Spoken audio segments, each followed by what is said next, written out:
আজকের প্রত্যুষে স্মরণ করব স্বনামধন্য বাঙালি রবীন্দ্রসঙ্গীত গায়ক ও শিক্ষক দেবব্রত বিশ্বাসকে। মৃত্যুর প্রায় ৩ দশক পরেও তিনি রবীন্দ্রসঙ্গীত জগতের অন্যতম জনপ্রিয় শিল্পীরূপে পরিচিত। দেবব্রত বিশ্বাস প্রায় ৩০০ রবীন্দ্রসঙ্গীত রেকর্ড করেন। শুধু রবীন্দ্রসঙ্গীতই নয়, কবি বিষ্ণুদে রচিত কবিতার সুরারোপ করেন তিনি এবং বেশ কয়েকটি আধুনিক গানও গেয়েছেন তিনি। তবে রবীন্দ্রসঙ্গীতই তার প্রধান সঙ্গীত ক্ষেত্র ছিল। মহান শিল্পী জন্মগ্রহণ করেন ২২শে আগস্ট ১৯১১ সালে।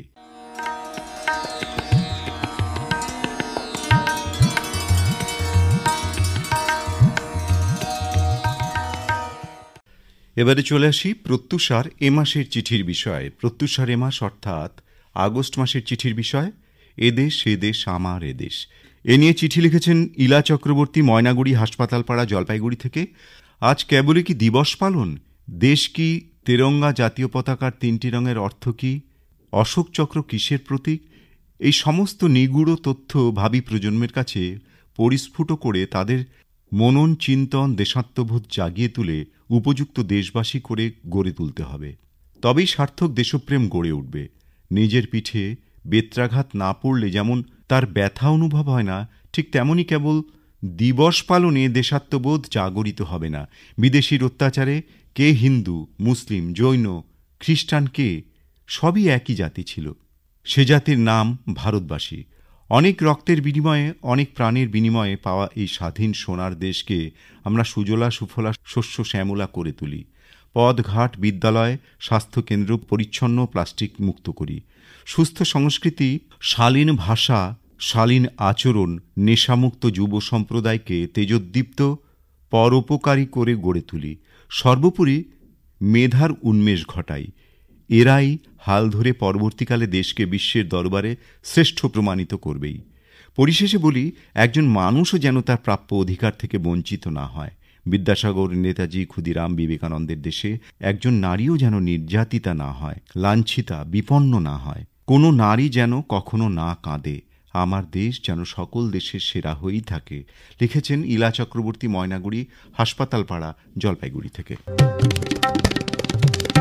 মধ্যমপাড়া, গয়েরকাটা, জলপাইগুড়ি থেকে লিখছেন সুনিতা দত্ত। ছোট থেকে স্বাধীনতা দিবসের দিনটিকে কেমন যেন কাছের মনে হতো। বছর ২ আগে ছেলের বিদ্যালয়ের অনুষ্ঠানে গিয়ে নেতাজি চরিত্রে এক ছাত্রের অভিনয় চোখে জল এনে দিল। সে অশ্রুরাশির কারণ আমি ৮ বছরের আত্মজোকে বর্ণনা করতে পারিনি। তবে এটুকু বলেছি, একদিন তোর চোখেও যদি জল আসে তখন বুঝবি এর মানে। আজ যেখানে প্রতিটি মানুষ নিজের দৈনন্দিন চাহিদা, চাওয়া পাওয়া নিয়ে সীমিত গণ্ডির মধ্যে আবদ্ধ, সেখানে দেশপ্রেম, দেশকে নিয়ে ভাবনা ব্রাত্য। নিজের জন্মভূমি, নিজের স্বপ্ন যেখানে একটু একটু করে কুড়ি থেকে ফুল হয়, সেই মাতৃভূমির ওপর নিজের সুখ শান্তি নিয়ে চিন্তা করা মানুষের বাইরেও কিছু মানুষ ছিলেন এবং থাকবেন, যারা দেশ মানে চোখ বুজলে মাটির সোদা গন্ধ পান, মেঠো পথের ভাটিয়ালি গানের সুর শোনেন, অন্তরে অনুভব করেন, ও আমার দেশের মাটি, তোমার পরে ঠেকাই মাথা। কোটি কোটি দেশবাসীকে রক্ষার দায় নিয়ে যারা অতন্দ্র প্রহরায় বসে থাকেন, তাদের স্যালুট। দেশে কোটি টাকা ব্যয় পুজো প্যান্ডেল হয়, অথচ অলিতে গলিতে, চা বাগানের ঝুপড়িতে কত মানুষ অনাহারে দিন গুজরান করে। আজ স্বাধীনতার স্বাদে আস্বাদিত হয়েও আমরা মানবতার দৃঢ় শৃঙ্খল ভাঙতে পারলাম কই? কারার ওই লৌহ কপাট মানব জমিনকে অতীত করেই রেখে দিল যারা ঐশ্বর্যের চরম বন্ধনে আবদ্ধ, তারা অভুক্ত থাকা কি চরম দুর্দশা তা কল্পনাও করতে পারবেন না। আর খেটে খাওয়া মানুষের কাছে দেশপ্রেম মানে তার সন্তানদের মুখে দিনের শেষে অন্ন তুলে দেওয়া। সারাদিন বাড়িতে কাজ করা পরিচারিকা জানে না দেশকে কি করে ভালোবাসে। প্রতিটি রাতে লাঞ্ছিতা মেয়েটি বোঝেইনি কিভাবে স্বাধীন হতে হয়। প্রত্যুষা, এই আমার দেশ। প্রত্যেকটি দিন রাত অজস্র মর্মস্পর্শী ঘটনায় আমার মনন গড়ে ওঠে। ভারত আমার স্বপ্ন হলেও একটাই আক্ষেপ, কিছুই করা হলো না। তবুও নির্দ্বিধায় স্বামীজির সুর মনে জোর আনে। দরিদ্র ভারতবাসী, চণ্ডাল ভারতবাসী আমার ভাই। ভ্রাতৃত্বের এই সুর তার মতো করে আর কে শেখাবে? তাই যতদিন প্রাণ আছে মনের সুপ্ত অন্তরে একটাই বাসনা আমার, দেশের সব মানুষ যেন ভর পেটে থাকে। লিখেছেন সুনিতা দত্ত, মধ্যমপাড়া, গয়েরকাটা, জলপাইগুড়ি থেকে। ঝর্ণা মিত্র সত্যেন বোস রোড শিব মন্দির, জেলা, দার্জিলিং থেকে লিখছেন, জননী জন্মভূমিশ্চ স্বর্গাদপি গরীয়সী। ভারতবর্ষ কালো অন্ধকারে নিমজ্জিত ছিল। পরাধীন ভারতবর্ষে ইংরেজদের অত্যাচার যখন চরম সীমায় পৌঁছেছিল, ঠিক তখনই নির্যাতিতা ভারতমাতার অগণিত সন্তানরা দলে দলে ঝাঁপিয়ে পড়েছিল স্বাধীনতার আন্দোলনে। একমাত্র উদ্দেশ্য নির্যাতিতা শৃঙ্খলিতা মায়ের মুক্তি। শত শত শহীদের বুকের রক্তে মায়ের বেদিতল প্লাবিত হয়েছিল। ভারতবাসীর উপর প্রয়োগ করা হতো ডাউনওয়ার্ডস ফিল্ট্রেশন থিওরি, নিকৃষ্টতম শিক্ষা ব্যবস্থা। জীবন মৃত ভারতবাসীর উপরে নীলকর সাহেবদের অত্যাচার চরমে উঠেছিল। গর্ভবতী মায়েরাও নিস্তার পায়নি। এমন মাৎসন্যায় অবস্থায় রচিত হল দীনবন্ধু মিত্রের নীলদর্পণের বীভৎস ইতিহাস। দলে দলে বাংলার বীর সন্তানেরা মৃত্যুযজ্ঞে ঝাঁপিয়ে পড়ল। বিনয় বাদল, দীনেশ, ক্ষুদিরাম বসু, প্রীতিলতা ওয়াদ্দেদার, মাতঙ্গিনী হাজরা সহ আরও হাজারো সন্তান মায়ের পদতলে আত্মাহুতি দিল। আজ বিদেহী আত্মারা দেখতে চায় তারা ভারতবাসীদের জন্য কতটা আত্মত্যাগ করেছেন। আজ একবিংশ শতাব্দীতে দাঁড়িয়ে মনে হচ্ছে আমরা কি সত্যিই স্বাধীন হয়েছি? চারিদিকে শুধু হত্যা, লুণ্ঠন, মিথ্যাচার, চৌর্যবৃত্তি, নারী লাঞ্ছনা, নারী নির্যাতন, আরও অপরাধমূলক কত কাজ। ভারতবর্ষের মাটিতে বহু মহাপুরুষের পদধূলি পড়েছে।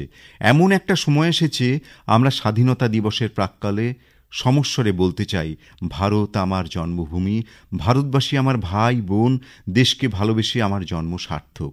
ভারতের বিচিত্র সাধনা আমার পরম সম্পদ। এই সাধনার যোগ্য হওয়া আমার সংকল্প। এই সংকল্প নিয়েই আমাদের এই দেশ এগিয়ে চলুক। সার্থক হোক ভারতের স্বাধীনতা। লিখেছেন ঝর্ণা মিত্র, 1 নম্বর সত্যেন বোস রোড, শিব মন্দির, জেলা, দার্জিলিং থেকে। চিঠি লিখেছেন সাগর ভট্টাচার্য, ঘোষপুকুর, জেলা, দার্জিলিং থেকে। বুক ভরে যায় আনন্দ বাতাসে যখন মনে হয় এদেশ আমার, আমার ভারতবর্ষ। কবির সেই কবিতার পংক্তিটির কথা মনে পড়ে, আজি হতে শতবর্ষ পরে কে তুমি পড়িছ বসি আমার কবিতাখানি কৌতূহল ভরে।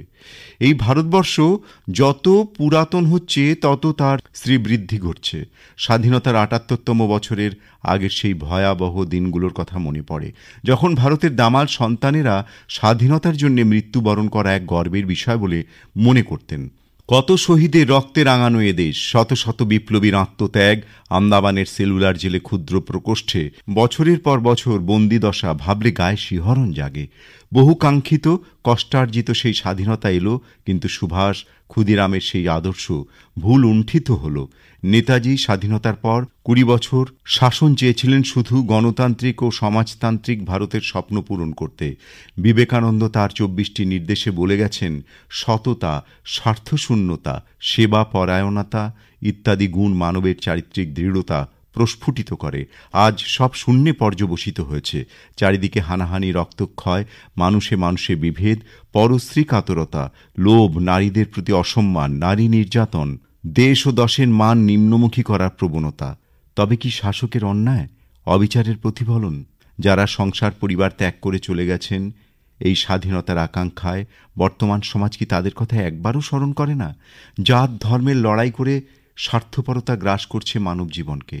লিখেছেন সাগর ভট্টাচার্য, ঘোষপুকুর, জেলা, দার্জিলিং থেকে। পাপিয়া পাটোয়ারি, ক্রাইপার রোড, কোন্নগর, হুগলি থেকে লিখছেন, পৃথিবীর মধ্যে সকল দেশের সেরা আমাদের দেশ ভারতবর্ষ। আমার ভারতমাতার মাথায় তুষার শুভ্র রাজমুকুট, হিমালয় তার চরণ ধৌত করে বয়ে চলেছে মহাসাগরের বিপুল জলরাশি, যাদের প্রবহমানও তার শব্দে যেন ছন্দিত হয় ভারতমাতার নূপুরের নিক্কণ। অসংখ্য নদ নদী ভারতমাতার কণ্ঠহার এবং অন্যান্য অলঙ্কার স্বরূপ। এই দেশের সবুজ বনভূমি ভারতমাতার স্নেহাঞ্চল। ঋতু পরিবর্তনের সঙ্গে ছন্দ মিলিয়ে কত বৈচিত্র্যের সমাহার, যা মনকে বিমোহিত করে। আবার আহ্নিক গতি ও বার্ষিক গতির প্রেরণায় চলে ঋতুর পর ঋতুর বর্ণাঢ্য শোভাযাত্রা। প্রতিটি ঋতু এখানে আসে তার আপন রূপময়, সঙ্গীতময় স্বাতন্ত্র্যের ডালি নিয়ে। বঙ্গ প্রকৃতিকে সাজায় তার বৈচিত্র্য বিলসিত স্বাতন্ত্র্যের অনুপম রূপসজ্জায়। এখানে প্রাগৈতিহাসিক কালে জন্ম হয়েছিল যে সংস্কৃতির, অস্ট্রিক দ্রাবিড় ব্রহ্ম সংস্কৃতির ওপর ব্রাহ্মণ, বৌদ্ধ, জৈন, মুসলিম সংস্কৃতির তিল তিল সোনা সংগ্রহ করে সে রচনা করেছে ভারত সংস্কৃতির অনবদ্য তিলোত্তমা মূর্তি। তাই তো ভারত সংস্কৃতির ঔজ্জ্বল্য সূর্যের মতোই চিরভাস্বর। এ ভারত মৃদঙ্গ, ঢাক, ঢোল, হারমোনিয়াম, তবলা, পাখোয়াজের সুমধুর সুরঝঙ্কারে বিশ্ব সংস্কৃতির কোমল মণির ওপর সংযোজিত করেছে তার স্বাতন্ত্র্যের অনুপম দ্যুতি। বুদ্ধ, চৈতন্য, নানক, রামকৃষ্ণ, বিবেকানন্দ শুনিয়েছেন সাম্য, মৈত্রী, সৌভ্রাতৃত্ববোধের বেদগান। নানা ভাষা, নানা মত, নানা পরিধান সত্ত্বেও ভারত বিবিধের মাঝে প্রত্যক্ষ করেছে মহামিলনকে। সে একের অনলে বহুরে আহুতি দিয়া বিভেদ ভুলিল, জাগায় তুলিল একটি বিরাটিয়া। সমুদ্র হিমাচল এই বিশাল ভূখণ্ডে বিকশিত হয়েছে একটি জাতি। সিন্ধু, গঙ্গা, ব্রহ্মপুত্র থেকে কৃষ্ণা, কাবেরী, গোদাবরী পর্যন্ত কেবল ধ্বনিত একটি মাত্র প্রাণধারা, সে প্রাণধারাই ভারত সংস্কৃতি। ব্রহ্মবাদিনী লোপামুদ্রা, গার্গী, মৈত্রেয়ী, অরুন্ধতী প্রমুখ মহীয়সী নারীদের সুমহান প্রয়াসে ভারত গৌরব চিরভাস্বর। ভারতের সাহিত্যাকাশে সূর্যসম রবীন্দ্রনাথের উপস্থিতি, অসংখ্য গ্রহ উপগ্রহের মতো একাধিক লেখক লেখিকার সৃজন প্রতিভায় বিশ্বের দরবারে সম্মানীয় স্থান করে নিয়েছে ভারতীয় সাহিত্য। এদেশের ২০ সন্তান সূর্য সেন, ক্ষুদিরাম, সুভাষচন্দ্র, বিনয় বাদল, দীনেশ, মাতঙ্গিনী তাঁদের প্রাণের বিনিময়ে দিয়ে গেছেন ভারতের স্বাধীনতা। সূর্যের মতোই যাদের অবদান চিরজাজ্জল্যমান। এক অনুভব মন নিয়ে আবেগ আপ্লুত কণ্ঠে বলি, ভারত আবার জগৎ সভায় শ্রেষ্ঠ আসন লবে। লিখেছেন পাপিয়া পাটোয়ারি, 52 ক্রাইপার রোড, কোন্নগর, হুগলি থেকে। সোমনাথ দাস রানীর বাজার, সোনামুখী, বাঁকুড়া থেকে লিখছেন, মাতৃগর্ভ হতে ভূমিষ্ঠ সন্তান যে স্থানে পৃথিবীর প্রথম আলো দেখে, সেই স্থান সন্তানের কাছে জন্মভূমি, মাতৃভূমি, এক কথায় দেশ ও মাতা। জন্মদাত্রী মায়ের স্তন্য দুগ্ধে সন্তানের জীবন রক্ষা হয়। অনুরূপভাবে দেশ মাতার প্রাকৃতিক সম্পদ ও উৎপাদিত শস্য ভাণ্ডারে দেশের সন্তানদের জীবন রক্ষা হয়। জন্মদাত্রী মায়ের সম্মান রক্ষার্থে সন্তান জীবন দিতে দ্বিধা করে না। একইভাবে জন্মভূমিকে রক্ষা করতেও দেশমাতার বীর সন্তানেরা চিরকাল নিজের জীবন দান করে এসেছেন। যুগ যুগান্তরে ইতিহাস তার সাক্ষ্য বহন করে।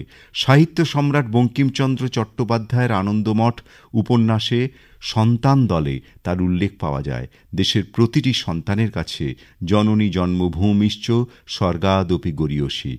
যে দেশে জন্মগ্রহণ করেছি সেই দেশের নাম মহান ভারতবর্ষ। জন্মসূত্রে প্রাচীন দেশের নাগরিক হিসেবে গর্ব অনুভব করি এবং সোচ্চার কণ্ঠে বলতে পারি, আমরা ভারতবাসী। সূর্যের আর এক নাম ভারতবর্ষ। অবস্থানে ভারতবর্ষের উত্তরে হিমালয় এবং বিস্তৃত পর্বতমালা বহিঃশত্রুর আক্রমণ ও উত্তরের শীতল বাতাস থেকে পিতার মতো ভারতবর্ষকে রক্ষা করেছে। হিমালয়ের বরফগলা জল এবং হিমবাহ থেকে উৎপন্ন নদীসমূহ দেশটিকে সুজলা সুফলা শস্য শ্যামলা রূপে নদীমাতৃক দেশের পরিচিতি দিয়েছে। দেশের ভূ অভ্যন্তরে সঞ্চিত খনিজ সম্পদের ভাণ্ডার দেশের অর্থনৈতিক উন্নতি ঘটিয়েছে। পরিশেষে দেশের অধিবাসী পরিচয় কবির কথায় বলি, এই দেশ সেই দেশ আমার এই দেশ, এই মাটিতে জন্মেছি মা, জীবন মরণ তোমার চরণ, তোমার চরণ ধুলি দাও মা। লিখেছেন সোমনাথ দাস, রানীর বাজার, সোনামুখী, বাঁকুড়া থেকে। দশমীতে মৃন্ময়ী মূর্তিকে বিসর্জন দেওয়ার সময় আমরা সমস্বরে বলি, আসছে বছর আবার হবে। সূর্যকে কেন্দ্র করে পৃথিবী আবর্তিত হতে হতে আবার একটা বছর সমাগত। মনে মনে প্রস্তুতি শুরু হয়ে গেছে ঘরের মেয়েকে বরণ করে নেওয়ার। মা দুর্গা আমাদের কাছে মৃন্ময়ী রূপে উমা। নবমীর নিশীতে মনকে কাঁদিয়ে মৃন্ময়ী উমা 1 বছরকাল চিন্ময়ী রূপে আমাদের মননে চিন্তনে বিরাজ করেন। সম্বৎসরকাল শরৎ ঋতুতে শারদ সুন্দরী চিন্ময়ী মৃন্ময়ী রূপে ধরায় আসেন। সেপ্টেম্বর মাসে প্রত্যুষার বিষয় ভাবনা, হে চিন্ময়ী মৃন্ময়ী রূপে এসো। চিঠি লিখবেন এই ঠিকানায় airprottusha@gmail.com। এছাড়াও সাধারণ ডাকযোগেও আপনি আপনার পত্র পাঠাতে পারেন। চিঠি লিখবেন 200 শব্দের মধ্যে এবং তা অবশ্যই পৌঁছানো চাই মাসের 20 তারিখের মধ্যে। সেপ্টেম্বর মাসের চিঠির বিষয়, হে চিন্ময়ী মৃন্ময়ী রূপে এসো।